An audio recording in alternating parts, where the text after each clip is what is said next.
Hey guys, tonight we are wandering into the long shadows of the medieval world to meet the people who were paid to make other people disappear from history, and to find out why that life was nothing at all like the legend we have built around it.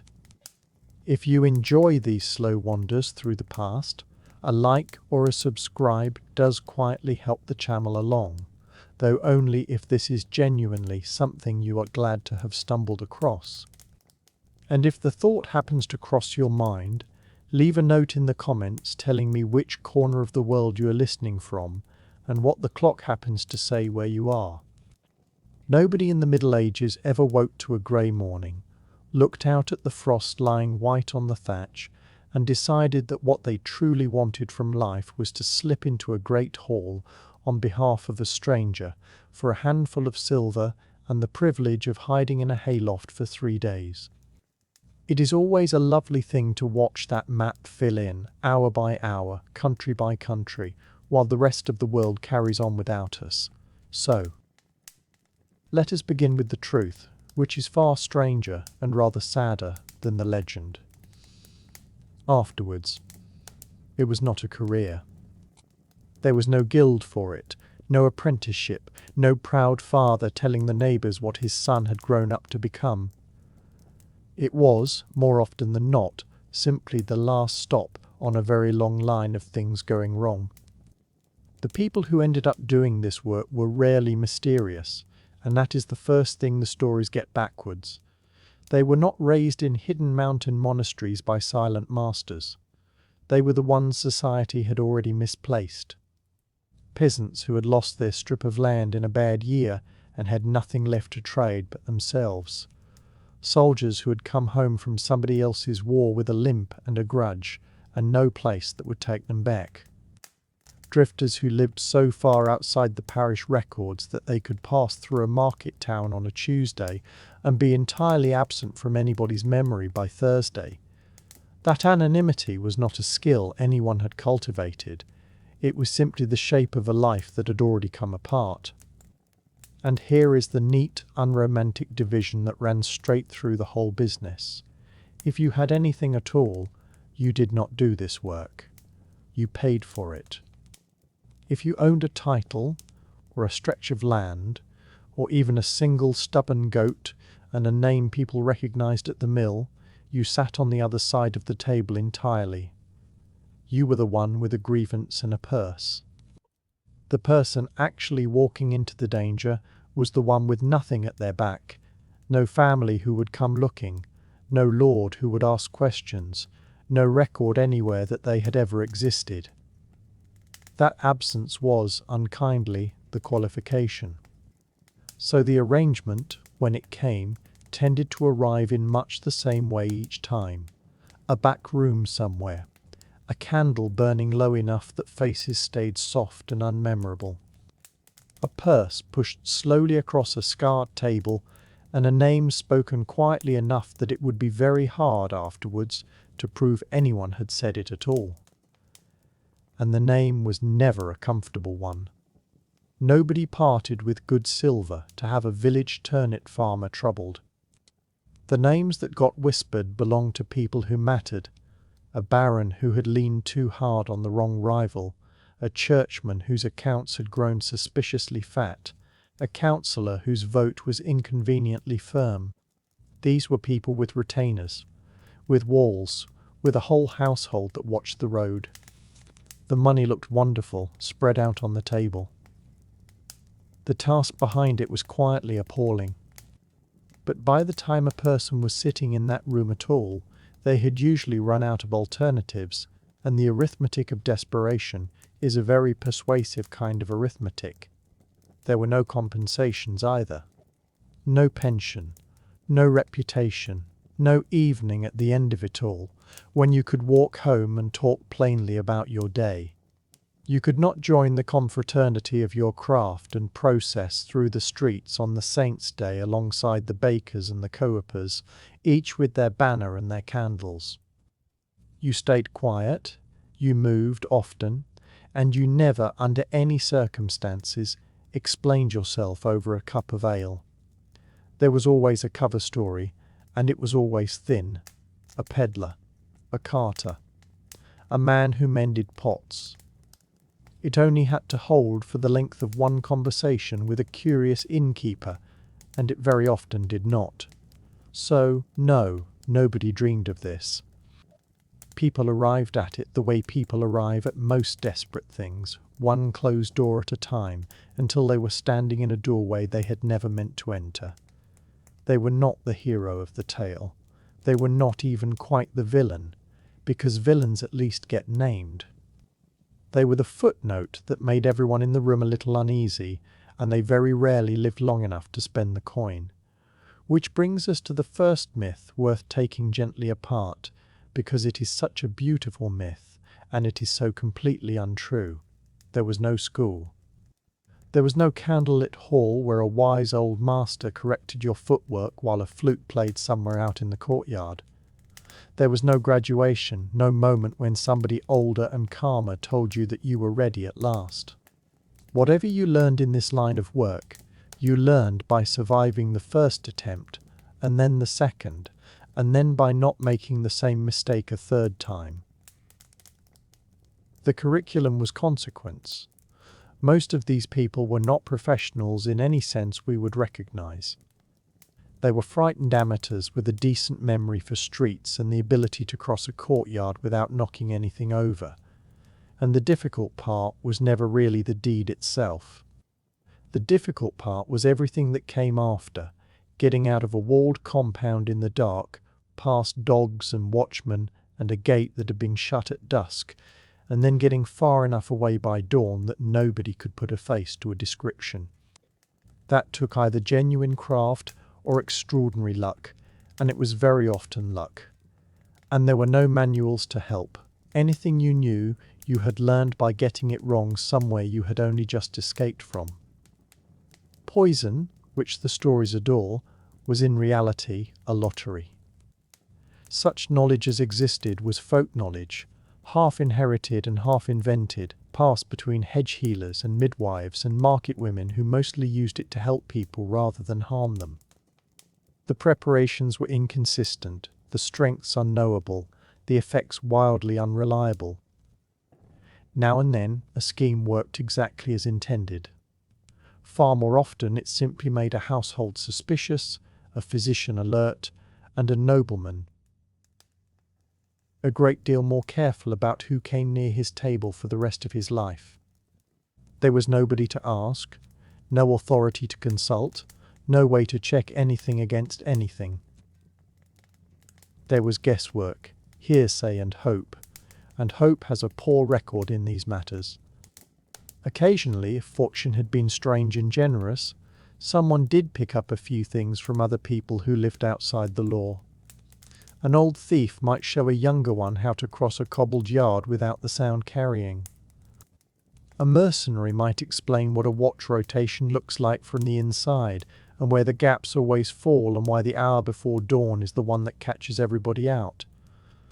But mentorship in this world was rare and brief and unreliable for the plainest of reasons.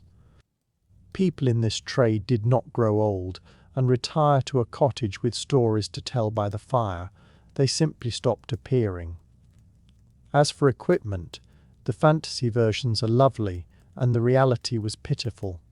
No hidden blades in the sleeve, no smoke rising out of nowhere. No clever folding crossbow tucked into a boot. What you carried was whatever you had managed to acquire, sharpen, or wrap in cloth so that it would not chime against your belt as you walked. A good knife was a genuine stroke of fortune, and by good, nobody meant ornamental. You wanted plain, unmarked, and free of rust, because a fine weapon is a witness. A fine weapon can be recognized, described, traced back to the smith who made it and the man who bought it, and in this work being recognized was the only true catastrophe. A length of rope was useful for all the ordinary reasons. Rope is useful, provided you knew your knots well enough to tie them in the dark, at speed, with your heart going like a hare. A bow was effective in the abstract and almost useless in practice, because you cannot walk through a gatehouse carrying a bow and be mistaken for a man delivering onions. and there were no spares. You hid what you carried in the hem of a cloak, in the lining of a boot, in the belly of a loaf, and kept it close, not out of affection, but because it was your only asset and the nearest thing you had to a plan for the future. And then there was the money, which was the whole reason anyone stepped into that back room in the first place. Coin. Real, heavy, jangling, spendable coin, enough to make a winter survivable and a debt quietly disappear. That promise was the hook. The reality was that you were paid in the currency of other people's promises, and that is a currency with no weight to it at all. It helps to understand what the client actually wanted. Not a relationship, not a retainer. A single service, no written record, and ideally nobody left afterwards who could point at them across a hall full of witnesses. So the arrangement was almost always half at the start and half on completion, and completion was a word that stretched marvellously in the mouth of whoever was holding the purse. Completion could mean once we are satisfied, once the dust has settled. Once we have worked out whether paying you is really necessary. So the work was done, at enormous personal risk, in the cold, across days of waiting. And then came the long walk back, and the knock at the appointed door, and quite frequently the discovery that the appointed door now belonged to somebody else entirely. The client had gone to his estates in the country. The client had never met you. And even when payment did come, it was never what the thing had cost, measured against the risk, or the night spent in a ditch, or the years it took off a life. A few coins, a curt nod, a door already closing, and the reminder, delivered without warmth, that you had never been there. And of course there was no remedy. You could not stand in a court and complain that a lord had failed to honour his obligations, because the only court you would ever see in connection with this work was the one where you yourself were the matter under discussion. So the wisdom of the trade, such as it was, came down to 3 hard little rules. Take whatever you can get. Take it before you go. And trust nobody, least of all the well-spoken clerk who assures you that this particular job will change your life. It usually did change it. It simply changed it by making it shorter. Which leaves the last and largest problem, the one that quietly undoes every romantic version of this story. Nobody was paying for something easy. The names in those whispered conversations belonged to lords, prelates, captains, occasionally to people with royal blood, and people of that sort were surrounded, always, by everything money can put between a person and the world. Start with the guards, who were not a picturesque pair dozing at a gate, but a household of armed men, fed and paid and bored and extremely attentive to anything unusual. Some watched the entrance, some the yard, and some simply stood where they could be seen, which is its own kind of defence. Anyone hoping to get past them spent days beforehand doing nothing but watching, learning the rotation, learning which hinge complained, learning at what hour the older watchman went in to warm his hands and how long he tended to stay away. Then there were the buildings themselves, which were not houses so much as arguments made of stone. Castles and fortified manors were designed by people who assumed that somebody one day would try. Gatehouses that narrowed and turned so that no one could rush straight through. Ditches and moats and water. Narrow slits set at every awkward angle so that a defender could see out where nobody could easily see in. The whole architecture was one long and very polite statement that unwelcome visitors were expected and had been planned for in some detail. Then the household, which was in many ways the harder wall. Cooks and laundresses, grooms and scribes, the boy who carried the water, the woman who kept the still room. These people knew every face that belonged and noticed instantly every face that did not. One wrong answer about who you were and why you were standing near the kitchen stair, and the news would reach the steward faster than you could reasonably walk. The great enemy of anyone in this work was never really the sword. It was gossip, and in a medieval household, gossip moved at the speed of self-preservation. And finally, there was the target, who was the most difficult obstacle of all, because the target already knew. People at that height lived among relatives with claims, allies with conditions, and a great many smiling faces they had learned not to believe. They did not eat before somebody else had eaten. They did not sleep behind a single door. They changed their rooms, changed their routes, and kept their intentions to themselves. Paranoia sounds like an affliction until you remember that in their world it was simply an accurate reading of the situation, and that the ones who lacked it are the ones we now read about in the chronicles as cautionary tales. There were lords who slept in one chamber and let it be known that they slept in another. There were men who kept a bed made up and warmed in a room they never once entered, and who moved through the upper floors of their own houses the way a careful traveller moves through unfamiliar woods. It sounds theatrical to us now, a little like a game played with candles and curtains, but to them it was only arithmetic. A powerful man in the Middle Ages had usually arrived at his power by displacing somebody else, and he understood perfectly well that the same sum could be worked in reverse. So the bedchamber became a small fortress built out of habits. A trusted servant slept across the doorway, wrapped in his cloak, so that nobody could cross the threshold without waking him. Another dozed in the antechamber beyond. Dogs lay by the hearth with one ear always half open.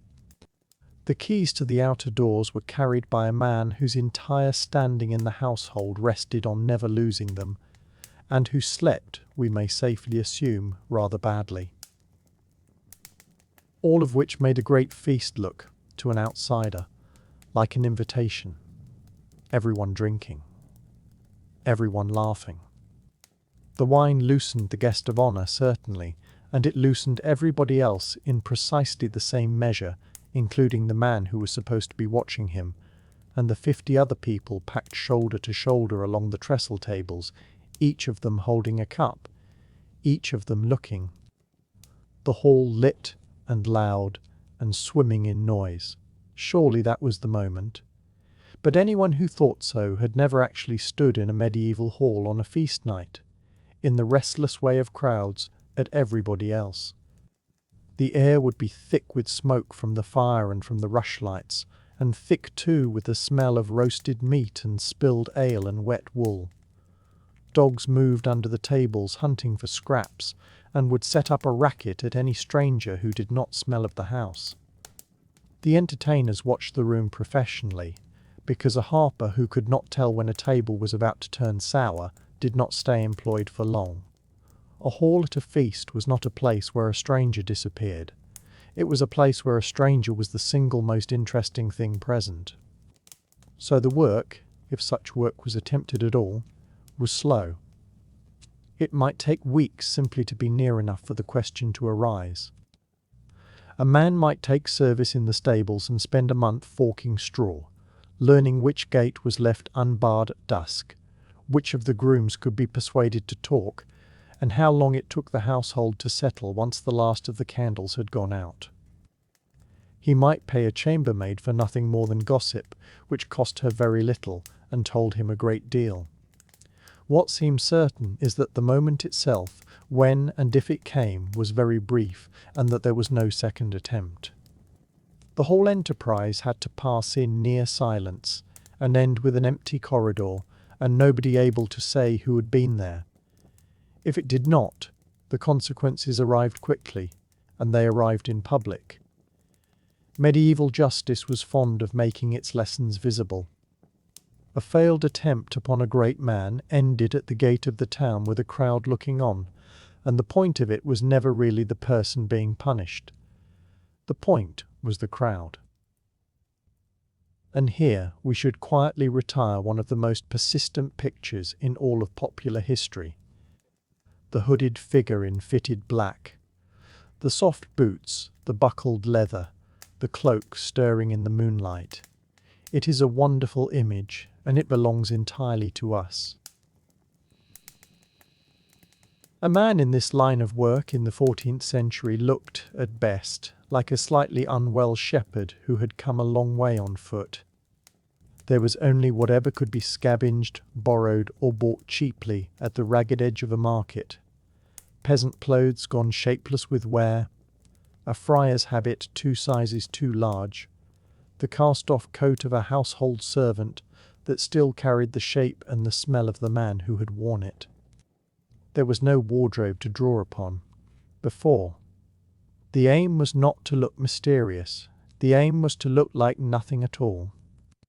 And looking like nothing at all in the Middle Ages meant looking tired, plainly dressed, and thoroughly unremarkable in a world where very nearly everybody was tired, plainly dressed, and unremarkable. Masks were no help whatsoever. A covered face in a medieval street did not read as secrecy. It read as illness, and while that might clear a path along a road, it was no way at all to enter a hall or a courtyard. A man who wished to move unnoticed had to keep his face bare and his story ready, and the story had to survive questions. Brother Tobias, of somewhere nobody had heard of, walking to a shrine, grateful for a night's shelter and a bowl of something warm. It sounds absurd until you remember that medieval Europe was genuinely full of such people. Pilgrims and wandering friars, messengers, men walking to a fair 3 counties away because they had heard the prices were better there. The roads carried a constant thin traffic of strangers with entirely plausible reasons for being strangers, and that traffic was the only real camouflage anybody had. A household, though, was a very different matter from a road. Households were small worlds, and small worlds notice. The people inside them had grown up together, quarrelled together, and knew to a certainty who ought to be standing in the kitchen passage at that hour of the evening. A newcomer who fumbled the ordinary tasks, who did not know where the water was drawn or what the cook's cat was called, was not exposed by any clever piece of deduction. He was exposed by a scullery maid remarking, quite mildly, that she had never seen him before. And if the disguise did hold, the reward for it was hours of standing very still inside a roll, carrying things, saying little, and behaving throughout as though the room contained nothing of the slightest interest. The plain truth is that a disguise bought only minutes. It created a narrow window of confusion, and inside that window a man had to have already done whatever he came to do and be well away from the place, because once the confusion resolved, it did not resolve gently. Solitude was the other great fact of the work, and it is the one the stories almost never get right. There was no team. No sharp-witted companion waiting on a rooftop, no scholar in a hidden workshop preparing clever devices, no patient handler with sealed orders and a word of encouragement before the oath. There was one man, a plain blade he had probably owned for years, and a set of habits that made ordinary friendship close to impossible. Guilds existed for nearly every trade in medieval Europe. Bakers had them, and weavers, and dyers, and goldsmiths, all with their halls and their rules and their feast days and their patron saints. This was one of the very few kinds of work with no guild, no apprenticeship, no ledger, no saint, and nobody at all to complain to. The isolation had a hard logic underneath it. Every additional person who knew he existed was a shortening of his life. Every conversation was a small debt owed to somebody else's discretion. Ordinary companionship was simply out of reach. Friends ask where you have been. Anyone sharing a house notices absences, notices the pattern of a person who sleeps lightly and sits facing doors and never quite unpacks. There was no settling down, no trade to be handed on to a son, No place where he was known and welcome and expected at the same table each week. One recognition in a market square, one man who half remembered a face from another town, and the entire shape of a life had to be abandoned in an afternoon. Even other people living outside the law kept their distance. Thieves and smugglers were sociable creatures, with their own networks and their own rough loyalties, and they regarded him as a liability, the sort of associate whose presence could bring the hue and cry down upon an entire street. Nobody wished to share a pot of stew with a man whose profession could summon a mob, so he kept it all to himself. In inns he took the darkest corner with his back to the wall and his eyes on the door. He drank little. He stayed one night and moved on. He gave a name only when the money required a name, and it was almost never his own. The real skill of the trade was never the moment of violence at all. It was vanishing, over and over, not only from rooms but from every life he might otherwise have had. Now suppose the plan went wrong. It did not take much. The target turned unexpectedly. A door opened. A child was in the room, which changed everything at once, or the hand that had been steady through 100 rehearsals in the dark was suddenly not steady at all. Failure here was not a reprimand or a lost commission. It was the end of things, and it was made deliberately public, because rulers understood that the fear of a punishment was worth rather more to them than the punishment itself. Nor was it only the fate of the man himself that hung on the outcome. A failed attempt destroyed everything around it. The target lived, and immediately told the world that somebody had tried to kill him, which was frequently the most useful thing that had ever happened to his political career. Overnight, the shadow became a described man. A rough sketch and a written description went out to every inn and gatehouse for miles around, and the guards who had been half asleep at their posts a week earlier became the most attentive men in the county. Often the greater danger came, not from the target at all, but from whoever had paid. A man who has failed is no longer useful, and worse than useless. He is a person who knows a name and might be persuaded to say it aloud. The sane purse that had hired him would gladly pay again to close the matter, and there was nowhere to appeal, no possibility of explaining that the moment had slipped away and that he would try again on Tuesday. Nobody counted the successes. In that profession, a man was only ever as good as the last thing he had done, and if the last thing had not happened, the only sensible course was to start walking and not stop. And if it did work, if the plan held and the corridor stayed empty and a very important person was simply and suddenly gone, then the work was only half over, because the second half was survival. There was no rooftop, no cup of wine, no quiet satisfaction gazing out over a sleeping city. There was a back lane, a fast walk that must not look like a fast walk, and somewhere behind him a household beginning to wake. A town in that situation closed like a fist. The gates came down, the watch turned out, the bells rang, and within an hour there were checkpoints and armed men and a description passing from mouth to mouth, growing stranger as it went. Everything had to have been arranged beforehand. The route. The change of clothes. The house that would not ask questions. The ferryman who owed somebody a favour, or who simply took the coin and looked at the river instead of at the passenger. A man who thought about his escape only afterwards did not have an escape. As for payment, the client was rarely waiting with a warm room and a full purse and a word of thanks. The client, if he had any sense at all, had already gone elsewhere, because the most dangerous man alive at that particular moment was the one who had just proved he could get into places other people could not, and who now knew exactly who had wanted it done.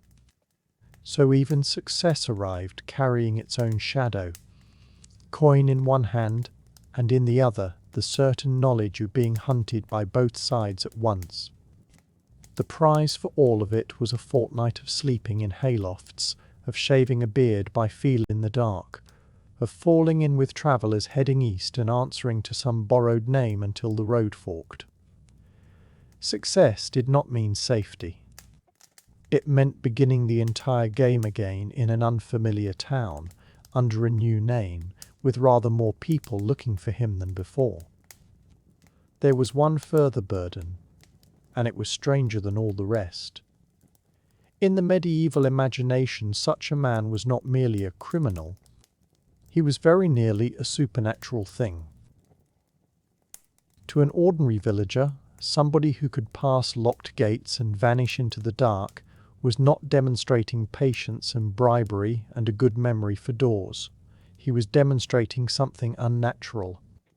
This was a world that took the invisible entirely seriously, a world in which misfortune had causes, and those causes very often had names, and so the stories grew. It was said in some places that such men could change their shape, or could not be seen at all except by one who had been blessed, or had struck bargains in the woods with things older than the parish church. Even the tools attracted suspicion, and a plain blade was assumed to have been forged under the wrong stars. It is tempting to think that all this fear worked in his favour, that a man feared as something uncanny would be given a wide berth and left in peace. In practice, it was very much worse. Ordinary criminals were dealt with by ordinary means, by courts and constables and the slow grinding machinery of the law, which at least moved slowly enough to leave a little room for doubt.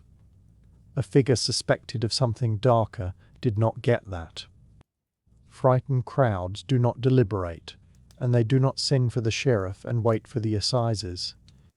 They decide in a moment, all together, and the decision falls upon whoever happens to be standing there looking least like everybody else, which was very often a stranger with no relatives in the village, no trade that anyone could name, and nobody at all to speak for him. Suspicion, in those centuries, behaved rather like weather. It gathered slowly. It settled over a place and stayed there. And once it had chosen a direction, it was very hard to persuade it to blow any other way.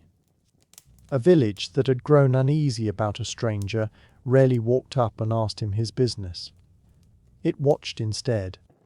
It talked about him in doorways, and over fences, and at the mill while the grain was being weighed, and with every retelling the talk grew a little heavier, the way a stone gathers moss in a slow stream.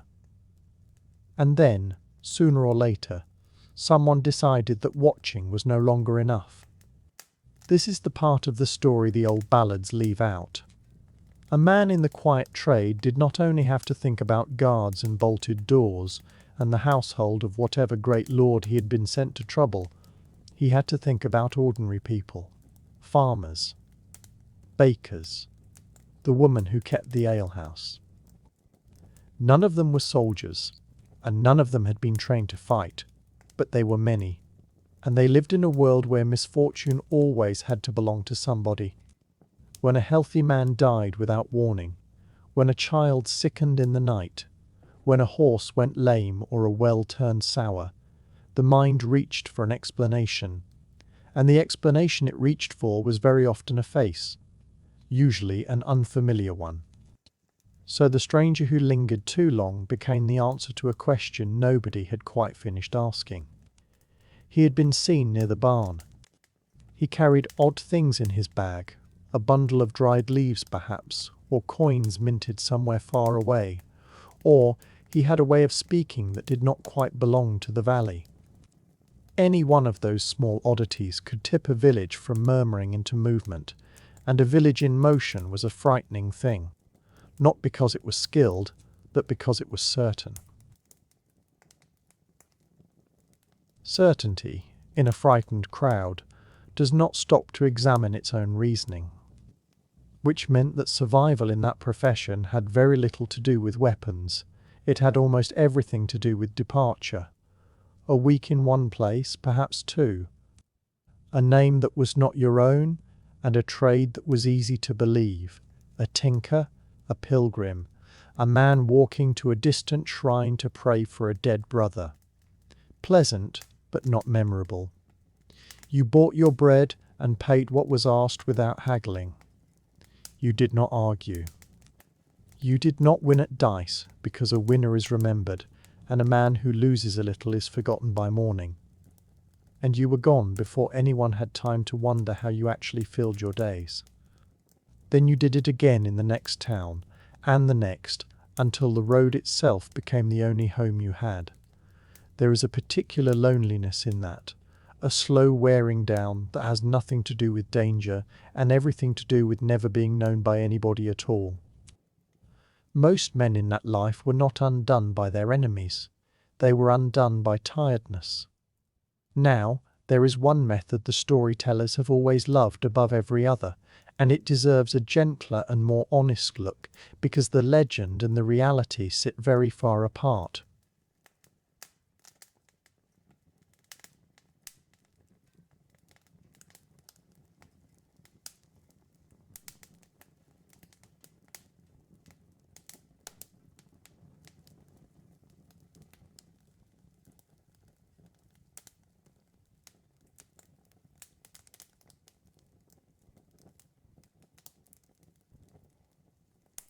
In the tales, it is the elegant solution, the clever one, the one that asks for no strength and leaves no trace behind. A cup, a pause, a quiet ending, and the poisoner already 3 villages away by first light. It sounds tidy. It sounds almost civilized. And in practice, it was one of the least reliable things a person could possibly attempt in the Middle Ages.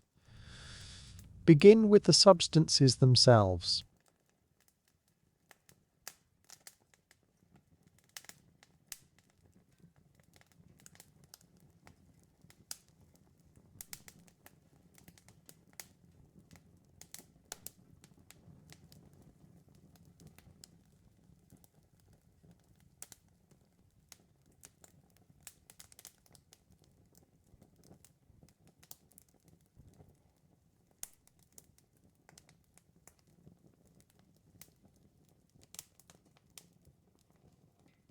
What existed was folk knowledge, half of it inherited and half of it invented, drifting between herb women and monks and apothecaries in a tangle of shrewd observation and complete nonsense. Certain plants were understood to be dangerous. Certain minerals carried a bad reputation, mentioned in the same low voice as bad luck. But strength varied with the season, with the soil, with how a thing had been dried and how long it had sat in a jar, and nobody could measure any of it. The same leaf gathered from 2 hillsides a mile apart might behave in 2 entirely different ways. Whoever attempted such a thing was working by guesswork, and a guess in either direction ended badly for him. Too little, and the intended victim spent an unpleasant evening, recovered, and by the following week had doubled the number of armed men standing outside his door. Then there was the small matter of getting anywhere near the food, which sounds simple in a story, and was nothing of the kind. A great household's kitchen was not a quiet room with one pot hanging over a fire. It was the loudest, busiest, most crowded corner of the entire building. Picture a hall being fed. Fires lit since before dawn, spits turning, cooks calling over one another. The smell of wood smoke and roasting meat and onions thick enough to lean against. Dogs underfoot in hope of scraps, and servants coming and going in a river that never quite stopped. Everyone in that room knew everyone else in that room, and knew their families besides. A face that did not belong was noticed within moments, not because anybody was watching for trouble, but simply because there was no space in which a stranger could stand. And even supposing a person managed it somehow, by paying a servant, or borrowing the right apron, or slipping in during the cheerful confusion of a feast day, there was still the whole ritual that wrapped itself around a nobleman's dinner. Great men were not casual about eating. Their food was prepared under supervision and carried under supervision and tasted before it reached them, sometimes more than once, by servants whose entire office was precisely that. Salt might be kept in a locked vessel, since salt sat on the table all evening within easy reach. Dishes were blessed. By the time a plate arrived at the high table, it had passed through more hands and more small ceremonies than most of us imagine, and every one of those hands was another chance for a plan to come quietly apart. All that carving and pouring and kneeling, which looks to us like pure theatre, was partly display and partly genuine caution, and as caution it worked rather well. Suppose, against all of that, the attempt succeeded anyway. Even then the outcome was unpredictable in a way that ruined careful planning. Some substances were said to act within the hour. Others took a day, or 3, or left a man ill for a fortnight before he recovered completely and went back to his hunting. There was no timetable to rely on. And a slow illness gave a whole household a great deal of time to think, and thinking in a nervous house tends to arrive at names. Not the cook's name, usually. The cook had been there 20 years, and everybody knew his mother. It would be the quiet newcomer, the one nobody could quite place, the man with the bundle of herbs and the borrowed accent. The chronicles of the period are full of sudden deaths blamed on poison that were almost certainly nothing of the sort, and full of ordinary fevers that may well have been something else. And the honest truth is that neither the accusers nor the accused could usually tell one from the other. That uncertainty cut in every direction at once, and it made poison a gamble wearing the costume of a clever plan. Suppose then that everything went right, that the work was done, that the confusion held long enough, and that the road out of the county stayed open. Surely, after altering the shape of a great family, or turning the course of some small border war, a man might expect to be remembered for it. And here we come to the strangest part of the whole business, and perhaps the saddest. He was not remembered. He was never meant to be. Anonymity was not an unfortunate side effect of the profession. Anonymity was the entire product being purchased. Consider it from the buyer's side. A lord, or a bishop, or a wealthy merchant with an inconvenient rival did not want a story afterwards. Stories travel, and they travel fastest in exactly the circles where they can do the most damage. What he wanted was a gap, an absence, an event that could be described as a fever, or a fall from a horse, or the will of heaven, and then never described again. The value of the whole arrangement lay in the fact that nobody could point to it, which meant that the man who had done the work was not a hero to be rewarded, but a fact to be unmade, and the surest way to unmake a fact is to see that it was never written down in the first place.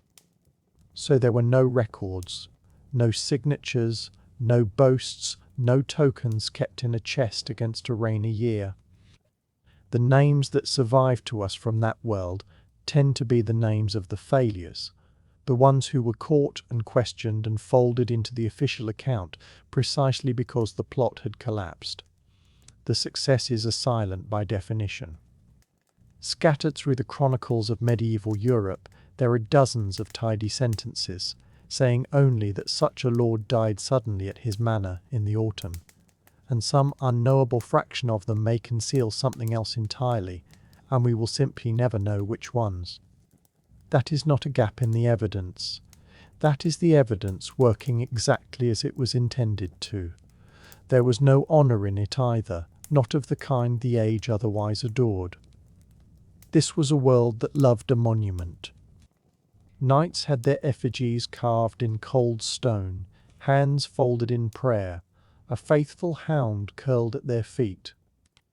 A man who altered the succession of a duchy from behind a curtain got a plain grave, or no grave that anyone could point to, and if his name entered common speech at all, it entered as a warning rather than a tribute. That absence was the whole legacy. Not fame, and not quite fear either, but the shape of a thing that had been carefully removed from the room.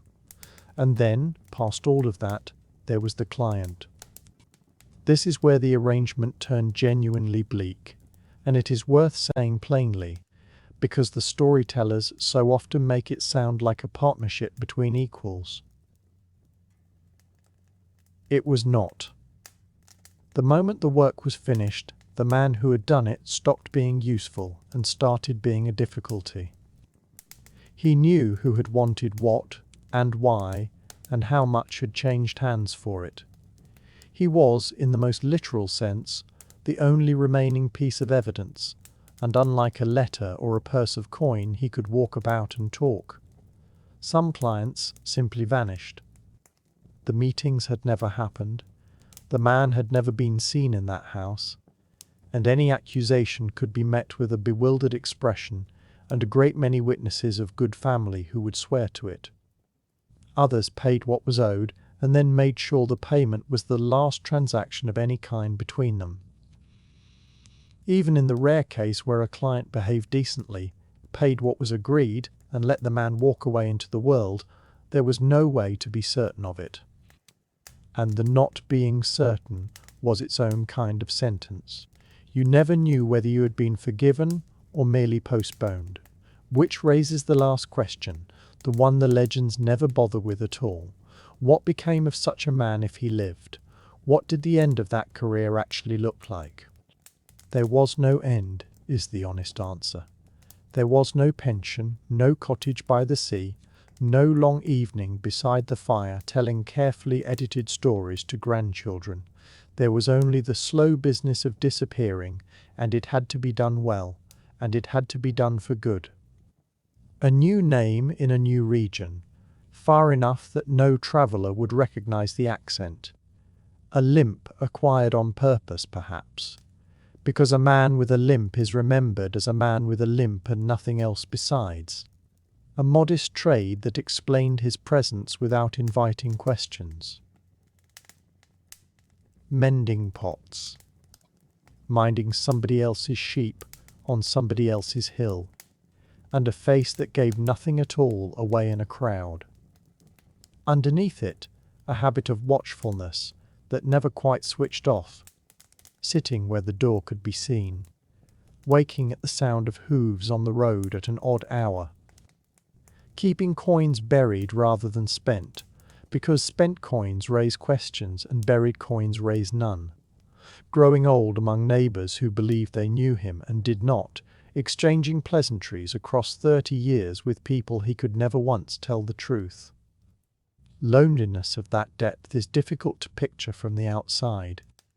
It is not the loneliness of being far from home. It is the loneliness of standing in the middle of a room full of friends and knowing that not one of them has ever actually met you. That, in the end, is the whole shape of it. Not the hooded figure of the tales, moving lightly across moonlit rooftops with a plan ready for every eventuality, but a tired man on a muddy road, cold more often than not, hungrier than he would ever have admitted, working with unreliable tools against a world that noticed absolutely everything, hunted by rumour rather more than by soldiers, paid by people who would have preferred he had never existed at all, and destined either to be forgotten completely or to survive as a story with the name filed off. The romance came later, invented by people sitting at a comfortable distance, which is generally how romance about hard lives comes about. What actually existed was quieter and greyer and far more human than the legend, and it left almost nothing behind except the silence it had been hired to produce.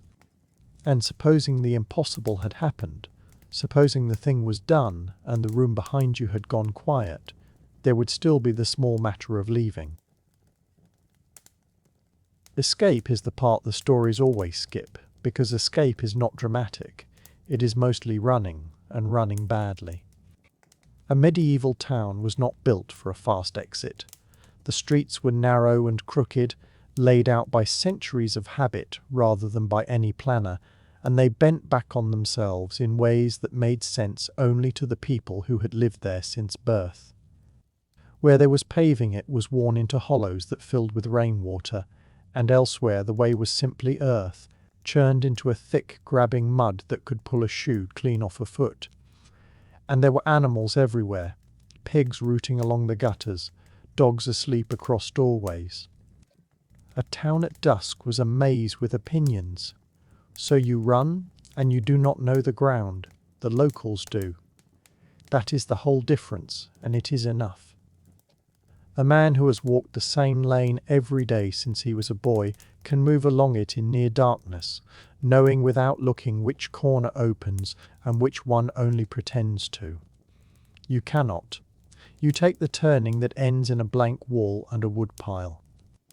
You find the gate already shut, because gates closed at nightfall, and nobody was going to open one for a stranger with mud on his knees and a hurry in his eyes. Somewhere behind you the alarm has gone up, and the town is doing the one thing towns did best, which was to become a single suspicious animal, every shutter drawn, everyone looking for the face that did not belong. The guards were not clever, particularly, and they did not need to be. They only needed to be many and to be at home. And say you got clear of all that, past the last houses and out into the fields and the dark. What waited on the other side was not a reward. Whoever had hired you now had one urgent problem, and the problem was you, because you were the only person alive who could put a name to the arrangement.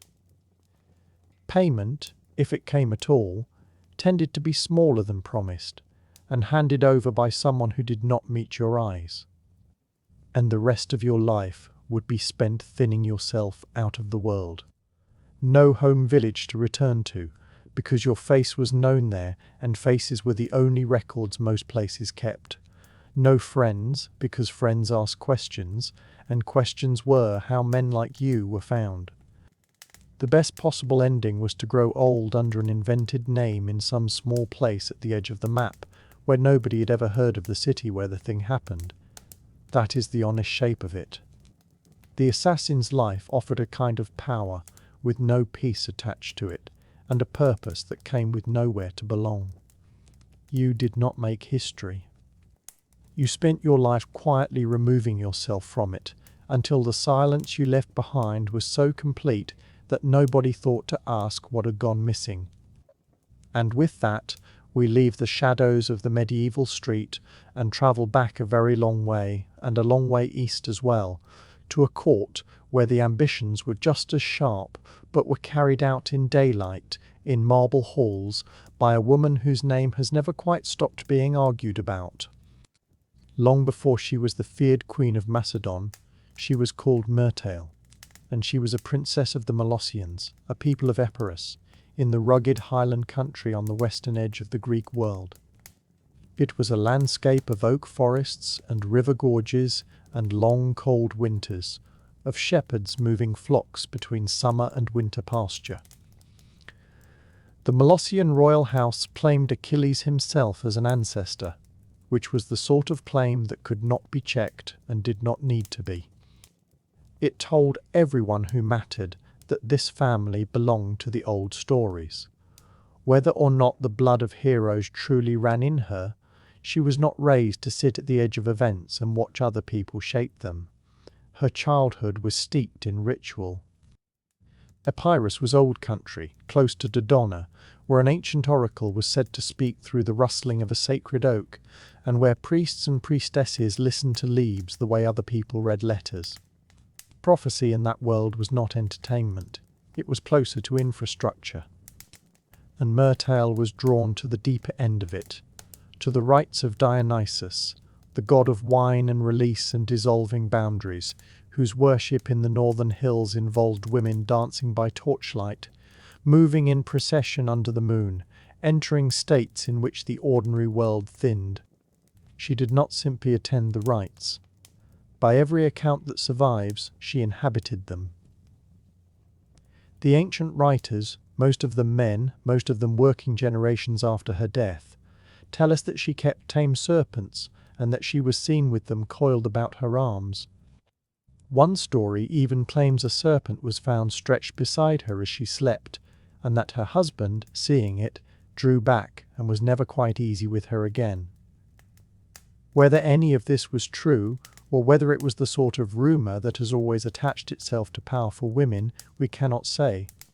What we can say is that it worked. To those who admired her, the snakes made her holy, a woman standing nearer to the gods than ordinary people did. To those who feared her, they made her something unpredictable and best not crossed. Either way, her authority began not in a throne room and not on a battlefield, but in torchlight, among the low voices of priestesses. So when Philip II of Macedon travelled to the island of Samothrace to be initiated into its famous mystery cult, and met there a young Molossian princess who had come for the same rites, he did not simply meet a suitable bride. Philip was a formidable man, restless and shrewd, in the process of turning a shaky northern kingdom into the strongest military power in Greece, and he collected marriages rather as he collected territory, one alliance at a time. But this one was different in kind. Here was something he could not simply outmaneuver. They married around the year 357 before the Common Era. She was young, likely still in her teens, but nobody who reads what followed can imagine she was naive. She saw in Philip an ambition the size of her own. He saw an alliance with Epirus, and a woman with an aura about her that no Macedonian noblewoman could match. At some point the name Myrtale gave way to Olympias, and it is that name history kept. Macedon was not a gentle place to arrive. It was a kingdom of horsemen and long memories, where the throne passed by strength as much as by right, and where a king's cousins were also his likeliest replacements. The court was a permanent negotiation conducted in flattery and threat, and the flattery was often the more dangerous of the two. Olympias walked into it as a foreigner, from a people many Macedonians considered half wild, and she did not shrink. She kept her own household, her own correspondence, and her own alliances back in Epirus, and she went on consulting oracles, seeking to know her future and, one suspects, her husband's. The marriage was uneasy almost from the start. Philip took other wives, as Macedonian kings did, each one a treaty in human form, and each one a small dilution of the standing of the others. Olympias was not built to sit quietly in a side chamber while that happened. And then came Alexander, born in the summer of 356, and even his birth arrived wrapped in wonders. It is said that Olympias dreamed, before the marriage was consummated, of a thunderbolt striking her, and of a fire spreading outward from it that burned brightly and then went out, leaving her unharmed. These stories come to us from writers working centuries afterwards, when Alexander's fame had grown so vast that ordinary parentage no longer seemed adequate to explain him. But something in the way both parents behaved suggests they were content for such stories to circulate. Whether they believed the omens or simply understood their usefulness, they raised the boy as though the world had already been promised to him. Yet the cracks in the marriage widened. Philip was away campaigning for long stretches, and when he was home he was increasingly in the company of his Macedonian nobles, who had their own firm views about foreign queens and half-foreign sons. Olympias watched her position narrow, and the sharpest threat, when it came, arrived in a wedding dress. Late in his life, Philip married a young Macedonian noblewoman named Cleopatra, no relation at all to the famous Queen of Egypt, who belongs to a much later age. This bride was Macedonian-born, from a powerful family, and her uncle Attalus was one of Philip's senior commanders. Any son she bore would be, in the eyes of the nobility, wholly one of them, with no foreign mother. To Olympias, it was not a private humiliation. It was a direct move against her son's inheritance. The wedding feast, by the account that has come down to us, went badly. Attalus, deep in his cups, is said to have raised a toast expressing the hope that this marriage would at last produce a legitimate heir for Macedon. It was a deliberate insult, aimed straight at Alexander's parentage. Alexander answered furiously and left the hall, and the evening ended in exactly the kind of public breach that a court like that never forgets. Not long afterwards, Olympias left Macedon altogether and went home to Epirus. But her withdrawal was not a defeat. In Epirus she was still royalty, sister to its king, surrounded by her own people and her own priesthoods. From there she could write letters, apply pressure, and let Philip's court discover how much of its balance had depended on her being inside it. She had learned the first rule of that world, which is that presence and power are not the same thing. Distance, handled well, is simply another kind of leverage. Then came the shock that rearranged everything. In the year 36, at the wedding celebration of his daughter, at the moment he stood poised to launch a great campaign eastward against the Persian Empire, Philip was struck down by one of his own bodyguards, a man named Pausanias, who was himself killed almost at once as he tried to flee. Philip had been on the edge of becoming something no Greek king had ever been. In a single morning he was gone, and the court was left with a question that echoed through every colonnade in Pella: who was truly behind it? The ancient sources offer a private grievance as the man's motive, and it may well have been exactly that. But courts do not accept simple explanations. Some suspected a conspiracy among the nobles. Some whispered the name of the exiled queen, who had the motive and the reputation, and who was hundreds of miles away when it happened. Nothing was ever proved. Very likely nothing could be. But the suspicion attached itself to her permanently, helped along by what came next. Within a short time of Philip's death, Cleopatra and her infant child were both dead, and the ancient writers lay those deaths at Olympias's door. The accounts grow more lurid the later they were written, which is usually a sign that a good deal of the detail is invention. What they agree on is that it was meant to be understood as a message, the coldest possible statement of a principle that everyone in that world knew and few said aloud, which is that in a royal house a rival infant is not a child, but a future war. Whatever we make of her, and history has never entirely made up its mind, Olympias was finished with defending. With the rival line gone, the way was clear. Alexander, barely 20, already tutored by Aristotle, already tested in the field at his father's side, was proclaimed king with no serious challenge. It is easy to credit that to his own brilliance, and he had brilliance to spare. But it is worth noticing how thoroughly the ground had been prepared. Alexander did not, by all accounts, approve of everything done in his name in those weeks. He also did not undo it. He had grown up in that palace, and he understood the arithmetic as well as his mother did. Once her son wore the crown, Olympias stepped back a little from open view, and it would be a mistake to read that as retirement. She simply changed instruments.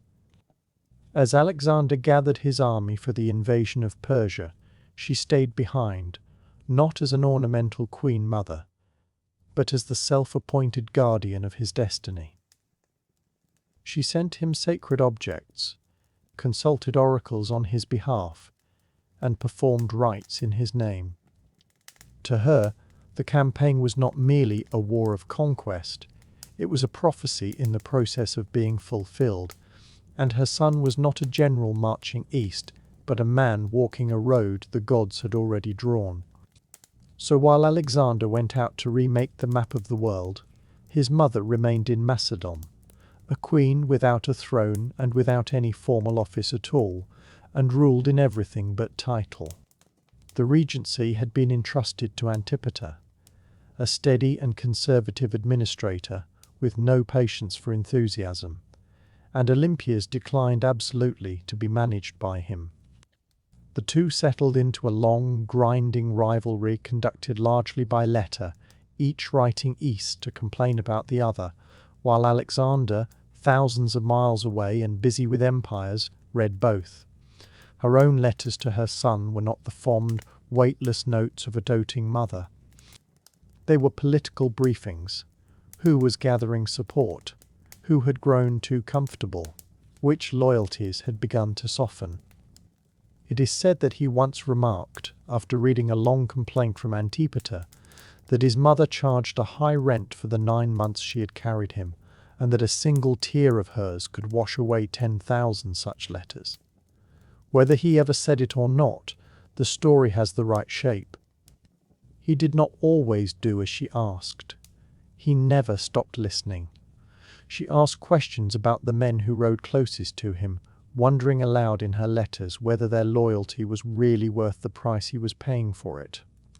She disapproved of the Persian manners he had begun to adopt, the long robes and the elaborate ceremony, the deep bow that Greeks found so strange and so uncomfortable to watch. She had opinions about the women he married, and about the talk gathering around him in the East, the flattering suggestion that he might be something more than an ordinary man. No one else in that vast empire would have dared put such things in writing to Alexander. His courtiers arranged their sentences the way a servant arranges flowers, carefully, with an eye to the effect. Olympias wrote as a mother, and as a woman who had spent her whole life close to the rights of the gods, and she seemed to feel that both of those roles gave her the right to say plainly what she thought. And he went on reading them, and he went on writing back, and across thousands of miles of dust and river and mountain pass, the thread between them never quite broke.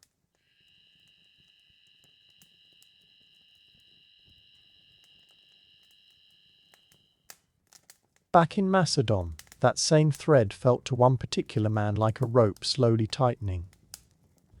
Antipater had been left behind to govern Greece and Macedonia while the king was away, a soldier of the older generation, patient and unglamorous, the sort of administrator who keeps a kingdom quietly running while more famous men win battles somewhere far off.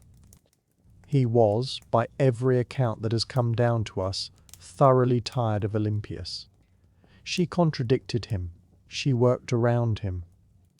She had her own web of friendship and obligation in Epirus, where she had been born a princess of the Molossians, and among the older Macedonian families who still remembered her as Philip's queen and Alexander's mother. When she wanted something done, she rarely had to issue an order. She only had to make sure the right person overheard the right thing at the right moment. So the letters that went east to Babylon and beyond grew sharper. Antipater, she warned her son, was growing far too comfortable in a seat that had only been lent to him. She hinted that he might one day decide that a regency was simply a kingship wearing a plainer coat. It is impossible now to know how much of this she truly believed, and how much of it was the fear of a woman watching her own influence shrink with every mile her son travelled further from her. Perhaps it was both at once. Alexander, for his part, hesitated. He needed Antipater. Greece was restless, and someone dependable had to sit upon it while the army marched toward India. There is a remark attributed to him, though we cannot be sure he ever said it, that his mother charged a very high rent for the 9 months she had carried him. It sounds like the weary affection of a man who loves someone he knows he can never quite satisfy. And so the quarrel between the Queen Mother and the old regent was never settled. It simply deepened year after year, the way a crack in stone widens a little with every winter. And as the empire stretched impossibly wide, from the Aegean to the far edges of the Punjab, she began to see the shape of trouble inside it. In her view, her son's victories had come from heaven and from her, and to her mind those two sources were not entirely separate things. A king who forgot that was a king who had begun to drift. Then, in the summer of the year 323 before the Common Era, word came from Babylon, and it did not arrive like a trumpet blast. It arrived quietly, the way the worst news usually does, passed from hand to hand until it reached the one person it would break. Alexander was dead. He was 32 years old. For Olympias, this was not only the loss of a child, it was also the collapse of an entire structure she had spent her adult life building. The child she had raised and shaped and pushed forward, the storm she had helped to release upon the world, was simply gone. And he had left no clear heir behind him, no plan, no orderly succession. Only a room full of powerful men and a question none of them could agree upon.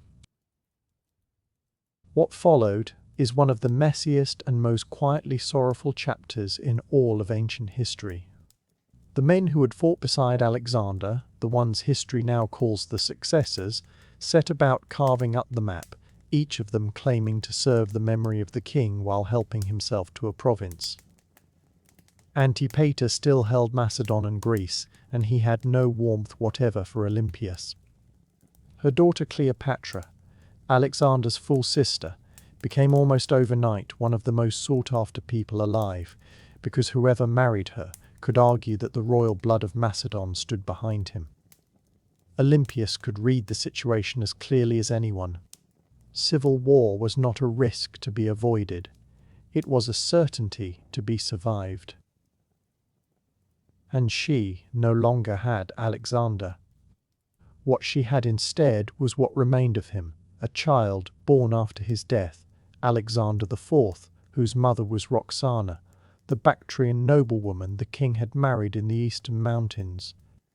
Roxana was in Macedon now, far from her own people and her own language, holding an infant whose bloodline made him at once the most protected and the most endangered person in the known world. He was the last true fragment of her son's legacy, which made him a target for every ambitious man with an army behind him. So Olympias allied herself with Roxana. Two women who had shared almost nothing except one man now shared a child and a common danger, and whatever awkwardness lay between them was set quietly aside for the practical business of staying alive. But the ground beneath them was shifting. The generals who had once stood in respectful silence when Alexander entered a tent had no intention of kneeling to his mother or his widow. They had veteran soldiers, treasuries, and very long memories of old slights.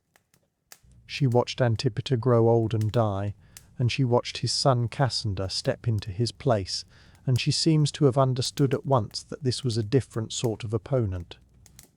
Cassander was methodical where his father had only been stubborn, young enough to be patient and cool enough to be thorough, and he had grown up listening to his father complain about her across the dinner table. It was only ever a question of when the collision would come. Years passed in this uneasy way, and then Olympias made the boldest move of her life. Cassander was consolidating his grip, and Roxana and the little king were being kept under guard in a manner that looked less like protection with every passing month. Olympias saw plainly that if she waited much longer, her grandson would simply disappear from the story quietly, the way inconvenient heirs so often did. So she came to an arrangement with Polyperchon, an aging general who still carried a shred of official authority and who badly needed a name that people respected.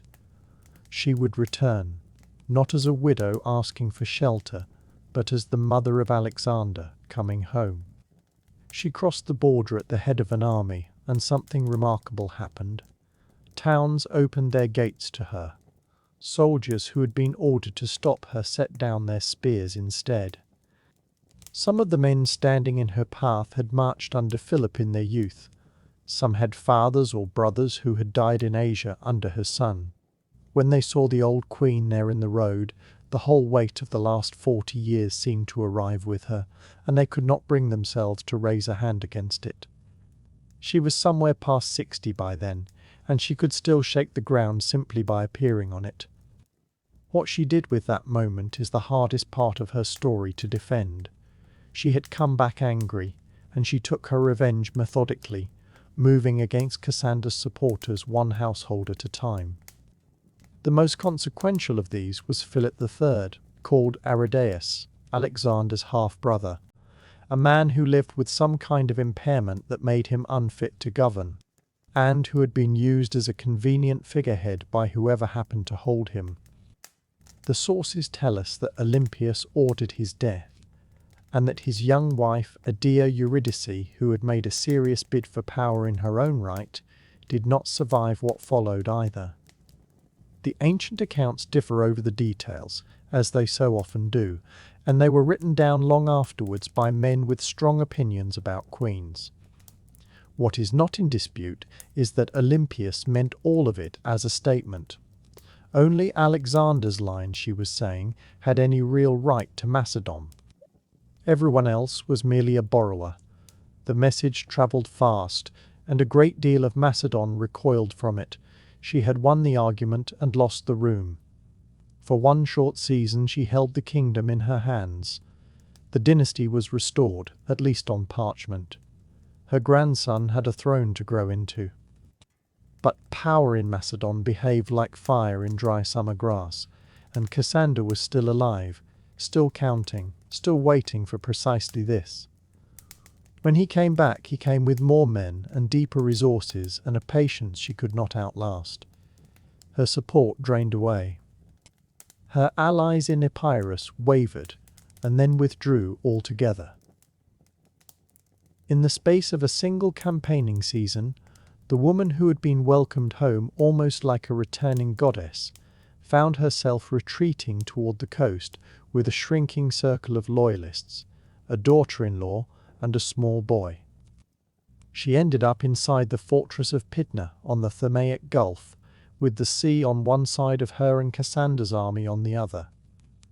The siege lasted through the winter and on into the following year. Sieges in that age were rarely dramatic. They were mostly arithmetic and weather. Supplies dwindled. Messengers slipped out and did not come back. And through all of it, if the sources can be trusted even a little, Olympias carried herself as though nothing whatever had changed. She kept her bearing and her rituals, and she spoke to the frightened people around her, not as a fugitive, but as the mother of a king who had conquered the world. Whatever else she was not a woman who knew how to appear small. Cassandra, for his part, was in no hurry, and he was also uneasy. She was not merely a political rival. She was a legend with a pulse, and legends are hard to remove without staining yourself in the process. To move against the mother of Alexander might look, to a great many Macedonians, like an offence against heaven itself. So he offered terms: surrender, and her life would be spared. Olympias had lived long enough to know exactly what such promises were worth. But hunger is not a thing that can be argued with. Her garrison broke. Her followers slipped away and gave themselves up. And in the end, unbending to the last, she came out and was handed over to her enemies. Cassandra did not act against her himself. Instead, he handed the matter to the families of those she had condemned during her brief return and let them pronounce the sentence. They condemned her, as he must have known they would. And then, according to the tradition that has come down to us, something strange is said to have happened. When the moment arrived, the Macedonians sent to carry it out could not do it.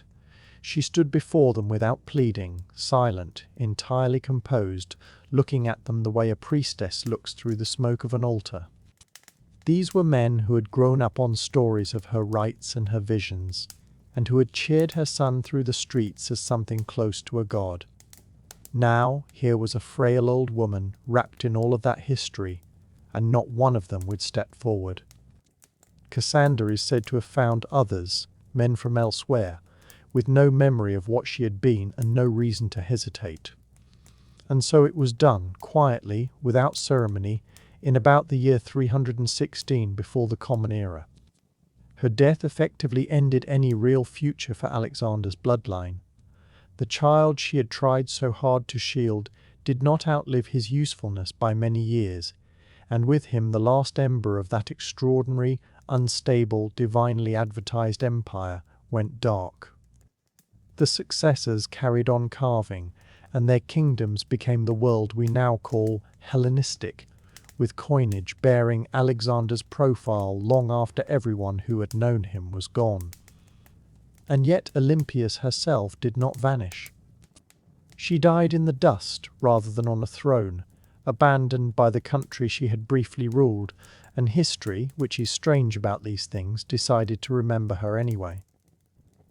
In life, she had used motherhood the way other people used armies, and prophecy the way other people used walls. She was not simply the woman who gave birth to Alexander the Great.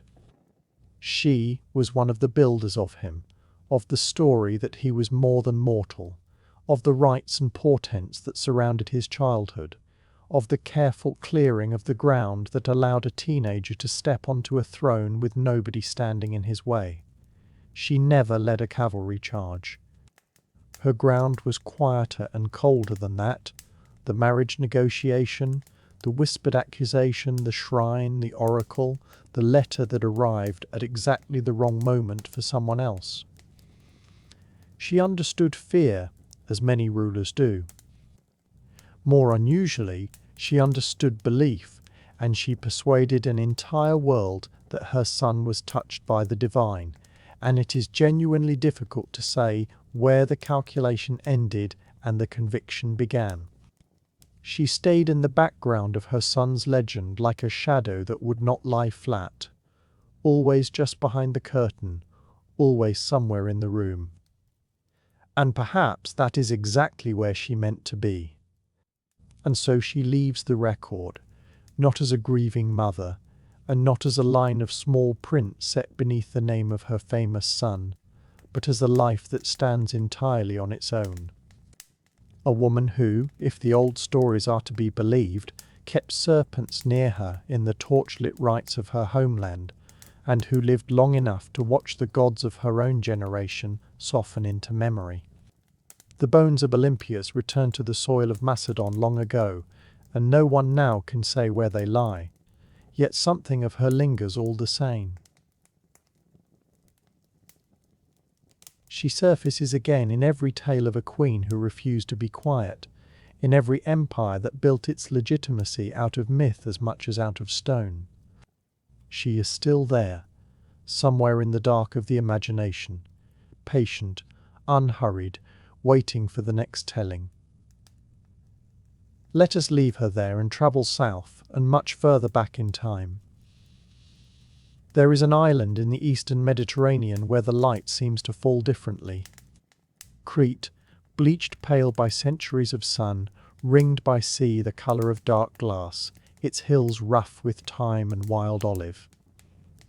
A short distance inland from the modern city of Heraklion lies a ruin that feels less like a place and more like something half-remembered from a dream. Corridors bend and double back upon themselves. Rooms open into other rooms, which open into others still. Staircases climb toward doorways that no longer lead anywhere at all. Even now, with painted signs and gravel paths and the low murmur of visitors drifting between the walls, it is remarkably easy to lose your bearings there and to forget in which direction the sea is waiting. This is Knossos. It was the heart of Minoan civilization, and for more than a century it has been named as the likely seed of one of the most durable stories our species has ever told, the story of the labyrinth and the Minotaur. But long before there was a legend, there was simply a building. And what a building it was. Its earliest form was raised somewhere around 1900 years before the Common Era, and then it was rebuilt, expanded, patched and reimagined across the centuries that followed, the way a family house grows when generation after generation keeps adding rooms. By the height of its life, Knossos was not really a palace in the way we usually picture one. It was closer to a small city gathered beneath one enormous interconnected roof, sprawling across something near 150,000 square feet and holding well over 1,000 chambers. There were storerooms lined with jars taller than a person, holding oil and grain and wine against the lean months, and workshops where craftsmen bent over their benches, shaping bronze and ivory and clay. There was running water, carried away through fitted clay pipes, tapered so that the water ran faster and took the debris along with it rather than letting it settle, and drainage sophisticated enough that some archaeologists have described certain fixtures there as among the earliest flushing. There were shrines tucked into quiet corners, apartments stacked upon apartments, and shafts cut down through the levels so that daylight could fall into the deepest interior rooms. Toilets known anywhere in the world. Air moved through the complex by design rather than by accident, drawn along stairwells and light shafts, so that the stone rooms stayed cool through the long, still heat of a Cretan summer. This was a work of genuine architectural intelligence, and it was already very old when Athens was still little more than a village on a hill. To someone arriving there 3,500 years ago, out of a world of mud, brick and thatch and smoke, it must have felt very close to magic. The man who brought Knossos back into the light of the modern world was a British archaeologist named Arthur Evans, who began excavating the site in the earliest years of the 20th century. Evans became convinced almost at once that he had found the origin of the Greek labyrinth story, and it is not difficult to see why. The layout disoriented him. The architecture seemed steeped in symbol, and everywhere he turned he met the bull. Bulls painted across plaster walls in ochre and blue. Bulls rendered in miniature upon tiny charms of gold, small enough to close inside a hand. The animal was plainly sacred here, plainly central to whatever these people believed about the world. Evans went further still.